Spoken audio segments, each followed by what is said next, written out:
The Medical Assistance in Dying program, known as MAiD, will forever stain Canada's history, much like the atrocities committed by totalitarian regimes. There could be somebody next to me with exactly the same condition. Yes. Who doesn't want to go on anymore. I've certainly met people who are no more disabled than I am, saying that life is not acceptable in this state. And I would say, you and I are different, but not different in the sense of wanting to have some control.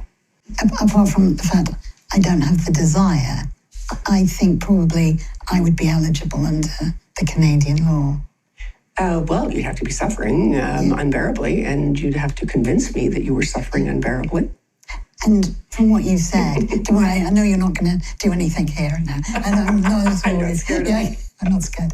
Dr. Ellen Wiebe, a prominent figure in Canada's MAiD program, describes her work as incredibly rewarding. There's something deeply unsettling about how Wiebe speaks of ending lives, not as a heavy responsibility, but as a fulfilling task. I love my job. You know, I've always loved being a doctor, but, and I delivered over 1,000 babies, and I took care of, families. But this is the very best work I've ever done in the last 7 years. And people ask me why. And I think, well, doctors like grateful patients. And nobody is more grateful than my patients now and their families. Perhaps that's why she's been so active. How many deaths have you been involved with? Over 400.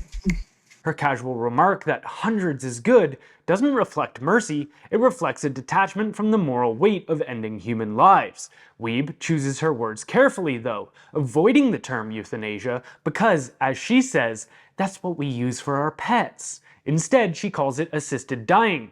This language manipulation echoes totalitarian ideologies. As Orwell put it, if thought corrupts language, language can also corrupt thought. Her comments on marginalized groups are also unsettling, as she almost seems to regret that they aren't benefiting from MAiD as much as more privileged groups.